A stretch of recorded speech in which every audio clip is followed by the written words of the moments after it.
ओम नारायण नारायण नारायण नारायण। सब मित्रों को राम राम। सबका स्वागत है दोस्तों, कैसे हैं आप सब।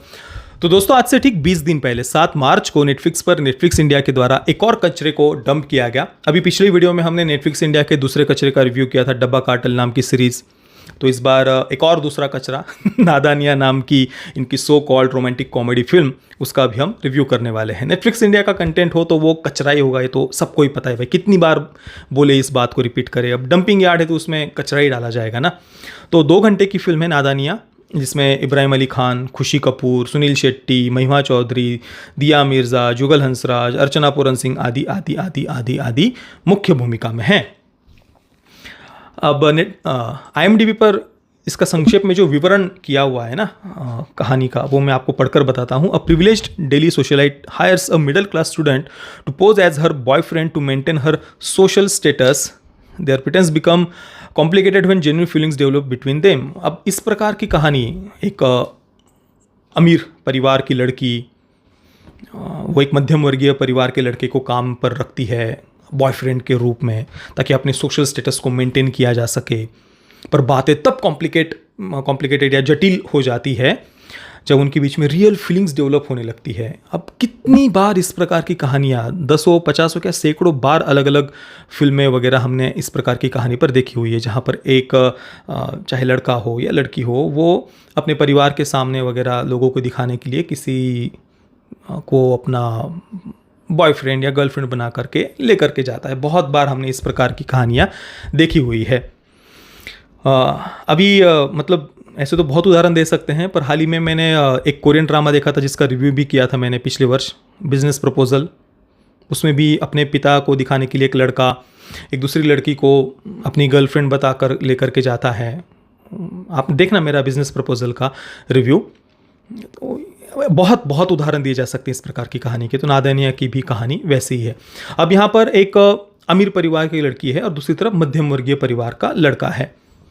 अब कॉमन सेंस क्या कहता है, क्या होगा कहानी में, क्या दिखाया जा सकता है कि भाई ये जो एलिट स्पॉइल्ड ब्रैट लड़की है ना, अमीर बाप की बिगड़ी औलाद वगैरह जो भी शब्द उपयोग करते हैं, तो ये जो एलिट स्पॉइल्ड ब्रैट लड़की है वो इस मध्यम वर्गीय परिवार के लड़के के संपर्क में आने के बाद में उसको अपनी गलतियां समझ में आ जाएंगी। या वो जो प्रिविलेज्ड बचपन से उसको जो इतनी सारी सुख सुविधाओं में जो वो पली बड़ी है, तो उसको अपनी गलतियां धीरे धीरे समझ में आ जाएगी कि जीवन में वस्तुओं का, परिवार का महत्व क्या होता है, रिलेशनशिप्स का महत्व क्या होता है, एडजस्ट करना वगैरह, कॉम्प्रोमाइज़ करना, इन बातों का महत्व क्या होता है, संयम का वगैरह क्या महत्व होता है, माता पिता का अनुशासन उनका महत्व क्या होता है। तो उस एलिट स्पॉइल्ड ब्रैट को अपनी गलतियां समझ में आए इस मध्यम वर्गीय परिवार के लड़के के साथ में आने के बाद में, किसी के भी पास ऊपर के माले में कुछ थोड़ा बहुत भी बचा हुआ हो ना, तो वो इसी प्रकार की कहानी लिखेगा। पर ये कहानी इससे एग्जैक्टली अपोजिट है। ये जो प्रिविलेज्ड लड़की है ना, एलिट परिवार की आने वाली, तो उसकी जो उच्छृंखलता है, मूर्खता है, जो भी शब्द आप उपयोग करें, उसको वो गलती के रूप में तो कहीं पर प्रस्तुत नहीं किया, उल्टा उन बातों को जस्टिफाई किया है। फिल्म शुरू होते ही वो पेट्रियार्की के नाम से छाती कूटने लग जाती है। अपने रूम से नीचे आती है, दादाजी कुछ ब्रेकफास्ट वगैरह करते समय कुछ बोल रहे हैं, उसको बोलते हुए दिखाया दादाजी को, तो वो तुरंत सोशल मीडिया पर सुबह सुबह मुझे पेट्रियार्की का डोज मिल गया, तो छाती कूटने लग जाती है सुबह सुबह ही पेट्रियार्की के नाम से। घर में एक घिनौना पितृसत्तात्मक समाज का वातावरण दिखाया है। दादा घिनौना, पिता घिनौना, दरिंदा, मिसोजिनिस्टिक। तो घिनौने पिता का, दरिंदे पिता का कैरेक्टर सुनील शेट्टी ने प्ले किया है। मतलब मुझे समझ में नहीं आता कि क्या ऐसे मजबूरी रही होगी सुनील शेट्टी वगैरह की कि वो ऐसी फिल्मों में उन्हें काम करना पड़ रहा है। मतलब थोड़ा भी लज्जा नहीं आई ये करते समय, ऐसे कैरेक्टर्स प्ले करते समय, पैसों के लिए कुछ भी। मतलब क्या कैरेक्टर प्ले कर रहे हैं आप, दरिंदे, घिनौने, मिसोजिनिस्टिक पिता। तो ये जो स्पॉइल्ड ब्रैट लड़की है, मतलब उसका चाल चलन वगैरह वो तो उसी प्रकार का था, पर उन बातों को कहीं पर भी स्पॉइल्ड होने के रूप में नहीं दिखाया। उल्टा वो तो विक्टिम है भाई, घिनौने दरिंदे पितृसत्तात्मक समाज की विक्टिम है, दादा दरिंदा। आप सोचिए, मतलब जो हमारे घर के बुजुर्ग, दादा दादी, नाना नानी, जो भी है, माता पिता, उनके बलिदान का, उनके सेक्रीफाइस का, उसका महत्व वगैरह बच्चों को समझाना, वो सब माइंडसेट तो छूट ही गया है, क्योंकि कहानी लिखने वाले ही वो छाती कूटने वाली ही है। बुजुर्गों के नाम से, परिवार के नाम से, फैमिली सिस्टम के नाम से, विवाह की संस्था के नाम से छाती कूटने वाले, तो वो कहानियाँ, कैरेक्टर्स भी वैसे ही घिनौने लिखेंगे। दूसरा दिमाग से निकलेगा क्या? जो दिमाग में भरा हुआ होगा वही तो निकलेगा ना। तो दरिंदा, घिनौना, मिसोजिनिस्टिक पिता सुनील शेट्टी का कैरेक्टर, उसने अपनी बेटी को सारी जीवन की सुख सुविधाएं दी हुई है, जो शायद दुनिया के 1% क्या 0.001% लोगों को भी नहीं मिलती होंगी। ऐसी सारी सुख सुविधाएं पिता ने बेटी को दी हुई है। सारी सुख सुविधाओं में वो पली बड़ी है। जीवन के जो नहीं चाहिए वो भी उसके सामने सब सामने पड़ा हुआ है। पैसे की तो कोई कमी ही नहीं है। बॉयफ्रेंड को हायर करने के लिए उसके पास इतने पैसे हैं कि हर हफ्ते उसको हज़ारों रुपए दे रही है, 25-25 हज़ार रुपये दे रही है। सब कुछ, सारी सुख सुविधाओं में पिता ने उसको पाल पोस कर बड़ा किया है, पर फिर भी पिता दरिंदा है। वो सुख सुविधाएं क्या होती है? उपकार किए क्या हमें पैदा करके? यही शब्द तो उपयोग करते हैं ना लिबरल्स, वोक्स। उपकार किए क्या पेरेंट्स ने हमें पैदा करके? उनका तो काम है ये देना, ये करना। वो प्रिविलेज्ड माइंडसेट। तो पिता का बलिदान वगैरह वो क्या होता है? हमें तो छाती कूटनी है पिता के नाम से। अब पिता दरिंदा कैसे है? क्योंकि उसको बेटे की इच्छा थी, तो दरिंदा हो गया, मिसोजिनिस्टिक हो गया। सोचिए उस पिता को पहले लड़का हुआ होता और उसने बेटी की इच्छा की होती तो वो दरिंदा हो जाता। अब बेटी हुई है, बेटी को जीवन की सारी सुख सुविधाएं उसने दी है, तो उसकी बेटे की इच्छा थी, वो दरिंदा हो गया, मॉन्स्टर हो गया। और तुम को बेटे का कर्तव्य क्या है या बेटी का कर्तव्य कि तुम अपने पिता का सम्मान करो। वो क्या है क्या नहीं है, तुम कौन होते उनके नाम से छाती कूटने वाले? तुमको जीवन की सारी सुख सुविधाएं मिली, तुम अपने पिता का बलिदान हो, खून पसीना बहाकर तुमको जो पाल पोस कर उन्होंने जो बड़ा किया उसके प्रति उपकार कृतज्ञ होना छोड़कर तुम कृतज्ञ हो रहे हो। अरे थू है ऐसी सड़क छाप मेंटेलिटी पर।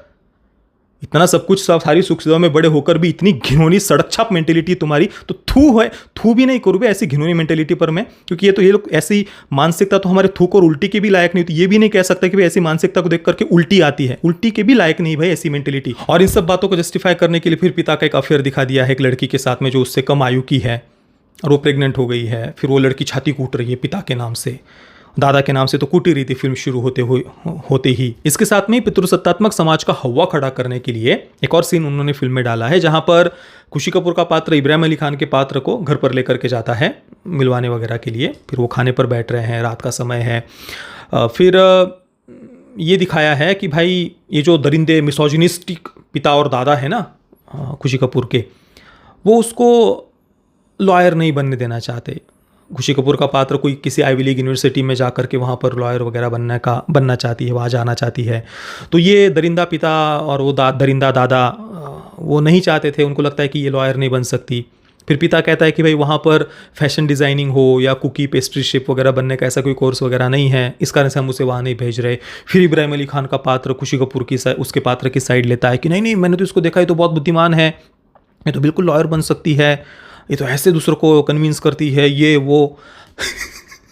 सबसे पहली बात, खुशी कपूर का जो पात्र है ना, फिल्म की शुरुआत से लेकर के उस सीन तक जिस प्रकार से उसको दिखाया है ना, लिटरली उस पात्र की तरफ देखकर मन में यही आता है कि भाई ये डम होने की, मूर्ख होने की पराकाष्ठा है। इस प्रकार से ही उस पात्र को शुरुआत से दिखाया। पता नहीं किस एंगल से इब्राहिम अली खान के पात्र को वो बुद्धिमान लग रहा था, पर वो चलो वो भी एक अलग बात है। चलो वो बुद्धिमान दिखाना था उनको, ठीक है, नहीं दिखा पाए ठीक से।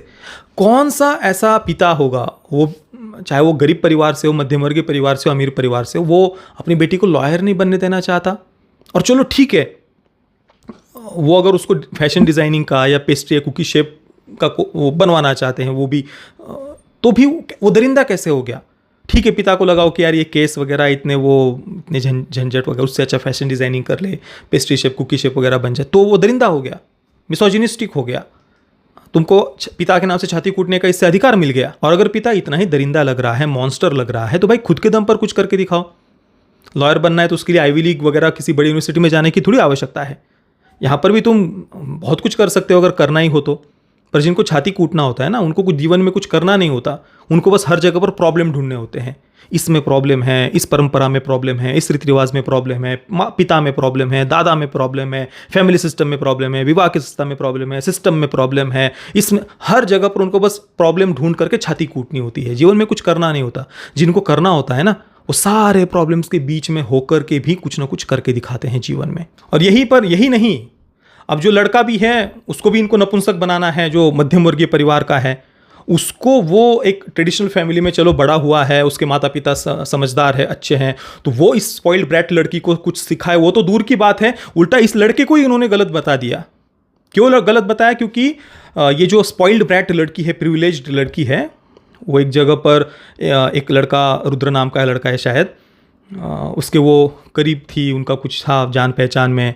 उसको थोड़ा सा दिखाया है कि भाई क्यों मेरे साथ में तो मेरी गर्लफ्रेंड है, या वो मेरे साथ रिलेशनशिप में है, तो दूसरे लड़के के साथ में ये कैसे घूम रही है, उसको कैसे नज़दीक जा रही है। तो इसको थोड़ा गुस्से में दिखाया शुरुआत में। बाद में फिर कुछ फ़ोटोज़ वगैरह वायरल हो जाते हैं खुशी कपूर के कैरेक्टर के उस रुद्र के साथ में। तो ये जो इब्राहिम अली खान का कैरेक्टर है ये गुस्सा हो जाता है और गुस्से में चीखता है, चिल्लाता है, गुस्सा होता है, कुल मिलाकर ज़ोर ज़ोर से बोलता है खुशी कपूर के कैरेक्टर को। तो इस बात को घिनौना, क्या कहें, मिसोजिनिस्टिक, क्या एक घिनौनी मानसिकता के रूप में दिखाया है। इब्राहिम अली खान वो गलत है भाई, तुमको नहीं, भले ही तुम जिस लड़की के साथ में रिलेशनशिप हो उसके फ़ोटोज़ किसी के साथ वायरल हो जाए, वो किसी के साथ भी घूमे वगैरह, तुमको कुछ दिख जाए तो तुमको आवाज़ ऊंची करके बात करने का भी अधिकार नहीं तो तुम घिनौने हो, मॉन्स्टर हो, दरिंदे हो। आवाज़ ऊंची करके कैसे बात कर ली भाई, ये तो इमोशनल अब्यूज़ हो गया ना। तो आवाज़ ऊंची करके भी कैसे बात कर ली। अरे भाई मतलब तुम जिसके साथ रिलेशनशिप में हो कोई रोबोट है क्या? उसमें कोई इमोशंस, भावनाएं होती ही नहीं है क्या? इसके बाद फिर फिल्म के एंडिंग में दिखा दिया है कि भाई खुशी कपूर का जो पात्र था वो अपने पिता से अलग हो गई थी क्योंकि पिता के अफेयर का पता चल गया था। तो वो अपनी माँ के साथ अलग दूसरी जगह पर रहने के लिए चली गई थी रुद्र के परिवार वालों के घर में। तो वो उतनी अंदर से टूट गई थी, खुशी कपूर का पात्र बड़ा टूट गई थी अंदर से टूट गई थी। तो रुद्र ने एक थोड़ा वो कुछ भी सिंपैथी वगैरह देने के लिए, इमोशनल सपोर्ट देने के लिए उसको गले वगैरह लगाया था। फिर वो फोटोज़ वगैरह वायरल हो गए थे। फिर इब्राहिम अली खान के कैरेक्टर को अपनी गलती समझ में आती है, फिर वो गुड़ गुड़ गुड़ गुड़ गुड़ गुड़ करने के लिए फिर वो माफ़ी मांगने लग जाता है। और ये हो गई इनकी रोमांटिक कॉमेडी पूरी। इनको सीरियसली लगता है कि इस कचरे को के साथ लोग रिलेट कर पाएंगे या ये लोगों को पसंद आएगा? सीरियसली किस हद तक की कैसी मानसिकता हो गई है? आप सोचिए कैसे कैसी कहानी और कैसे कैसे कैरेक्टर्स ये लोग लिख रहे हैं। ये तो हो गई कहानी की जो प्रॉब्लमेटिक बात है वो मैंने आपको बताई। बाकी जिस प्रकार का प्रेजेंटेशन है या जो सामाजिक चित्रण कह लीजिए, जो कुछ भी है, फिल्म की शुरुआत में ही वो जो स्कूल वगैरह दिखाया है, आपको लगेगा कोई आप हॉलीवुड की टीनेज ड्रामा आप देख रहे हो। क्या बोल रहे हैं, कैसे रह रहे हैं, कैसे कैरेक्टर से घिन आएगी लिटरली। वो उस स्कूल को, स्कूल के वातावरण को देख करके लिटरली घिन आएगी, आपको घिन आएगी। ये हे भगवान, मैंने हमेशा कहा है कि भाई गधे गधों की तरह बर्ताव करे तो ठीक है, पर घोड़ा गधों की तरह बर्ताव करने लगे ना तो वो विचित्र ही लगता है। भाई वो वेस्टर्न लोग हैं, वो अपने देश में कैसे बर्ताव कर रहे हैं वो उनका प्रॉब्लम है। तुम अपने भारत में रह करके तुम अपने आप को वेस्टर्नाइज बनाओगे तो वो प्रॉब्लमेटिक, वो गलत ही लगता है, गलत ही लगता है। पर कुछ लोग इतने मानसिक रूप से,